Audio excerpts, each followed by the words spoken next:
राउत ने आज फिर बागियों पर बड़ा हमला बोला। संजय राउत ने कहा कि बाप बदलने वाली भाषा मेरी नहीं, बागी मंत्री गुलाब राव पाटिल की है।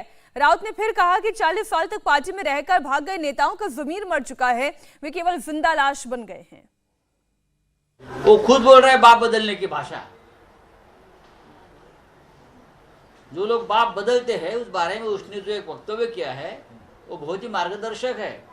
वहाँ जो बैठे हैं गुवाहाटी में, उन सभी के लिए गुलाब पाटिल का जो मैंने एक स्पीच ट्वीट किया है वो बहुत ही मार्गदर्शक है।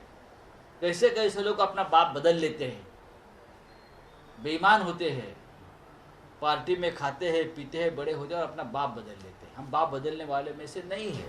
ये भाषा गुलाब राव पाटिल की है, हमारी नहीं है। फिर एक बार मैं कहता हूँ, जो लोग 40-40 साल से पार्टी में रहते हैं और भाग जाते हैं, उनका ज़मीर मर गया, आत्मा मर गया है, तो क्या बचता है? जिंदा लाश। जिंदा लाश, जिंदा कौमें, ये शब्द राम मनोहर लोहिया साहब का है। जिंदा कौमें 5 साल तक इंतजार नहीं करती, ये किसने कहा है? ये राम मनोहर लोहिया ने कहा है। तो ये शब्द नया नहीं है महाराष्ट्र और देश के लिए, लेकिन समझ लीजिए आपकी जो बुद्धि है वो कुंठित हो गई, आपका संपर्क टूटा है समाज से, लोगों से, महाराष्ट्र से, लोगों से, इसलिए आप इस प्रकार का आरोप करते हो। मैंने किसी की आत्मा और भावना को ठेस पहुंचाने का प्रयास नहीं किया है। मैंने सिर्फ सत्यता कही है कि आपका ज़मीर मर गया है, इसलिए आपके सिर्फ आप जिंदा लाश बन गए। दीपक केसरकर हमारे करीबी है, उदय सामंत हमारे करीबी है, वहाँ बैठा हुआ हर व्यक्ति हमारा करीबी है। एकनाथ शिंदे हमारे सबसे ज़्यादा करीबी है। जहाँ हम लोग बैठे उस हमारे घर में 8 दिन में एक बार तो हम मिलते थे, चाय पीते थे, खाते थे, गपशप करते थे, सुख दुख बांटते थे। सभी करीबी है। एकनाथ शिंदे आज भी हमारे करीबी है।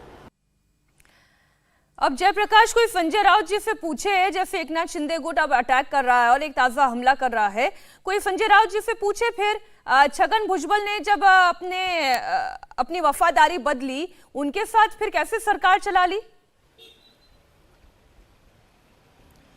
देखिए, ये वक्त वक्त की राजनीति है, वक्त वक्त का मिजाज है और यही महाराष्ट्र में देखने मिल रहा है। सिर्फ हम अगर पिछले 2.5 साल की बात करें तो महाराष्ट्र में कोई ऐसी पार्टी नहीं है जो सत्ता में नहीं बैठी हो, या कोई ऐसी पार्टी नहीं है जो सत्ता के विरोध में नहीं बैठी हो। पहले देवेंद्र फडणवीस ने अजीत पवार के साथ सरकार बनाई, वो सरकार गिर गई। उसके बाद उद्धव ठाकरे ने बेमेल सरकार बनाई जिसमें कांग्रेस और एनसीपी उनके सहयोगी दल बने और महाविकास आघाड़ी की सरकार बनी। और अब जो है ऐसा लग रहा है कि एकनाथ शिंदे का जो गुट है वो भारतीय जनता पार्टी को समर्थन देगा, क्योंकि भारतीय जनता पार्टी के पास मीनाक्षी 106 विधायक हैं और 12 निर्दलियों का समर्थन है। तो ऐसे में लग रहा है कि इस बार भारतीय जनता पार्टी और एकनाथ शिंदे गुट की सरकार बनेगी। तो कौन विरोध में है, कौन सरकार में है, कुछ पता नहीं चल पा रहा है। और यही वजह है कि यह वक्त वक्त की राजनीति है। जब छगन भुजबल शिवसेना में थे तो वो कांग्रेस पर बरसते थे, छगन भुजबल शिवसेना से हटे तो शरद पवार के साथ उन्होंने अपनी निष्ठा जो है वो जाहिर की। और बाद में जब शरद पवार ने 1999 में एनसीपी बनाई तो एनसीपी में वो चले आए और वहां पर गृह मंत्री बने। तो ये सब मौका परस्त राजनीति है, ऐसा ही कहा जा सकता है फिलहाल के मौजूदा परिस्थिति को देखते हुए।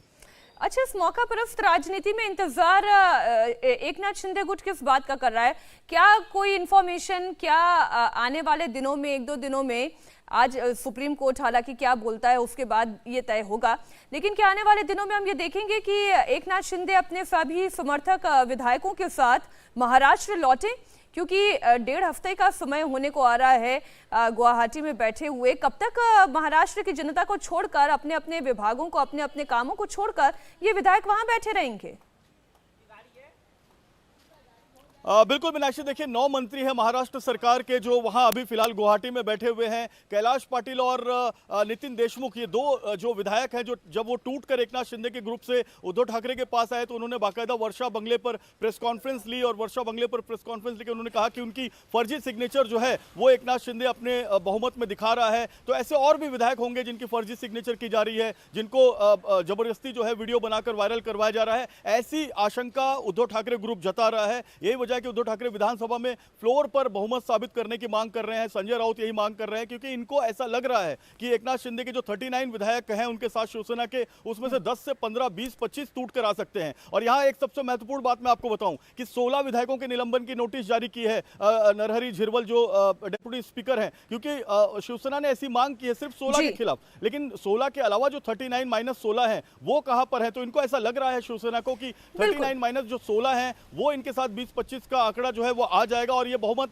में महाविकास दरअसल इस वक्त शरद पवार, कांग्रेस और खुद Uddhav Thackeray wait and watch की मुद्रा में हैं कि ये लोग लौटेंगे, फ्लोर टेस्ट होगा तो कितने उनके साथ और कितने एकनाथ शिंदे के साथ रह जाते हैं। इंडिया टीवी हर वक्त हर जगह डाउनलोड करने के लिए सर्च करें इंडिया टीवी न्यूज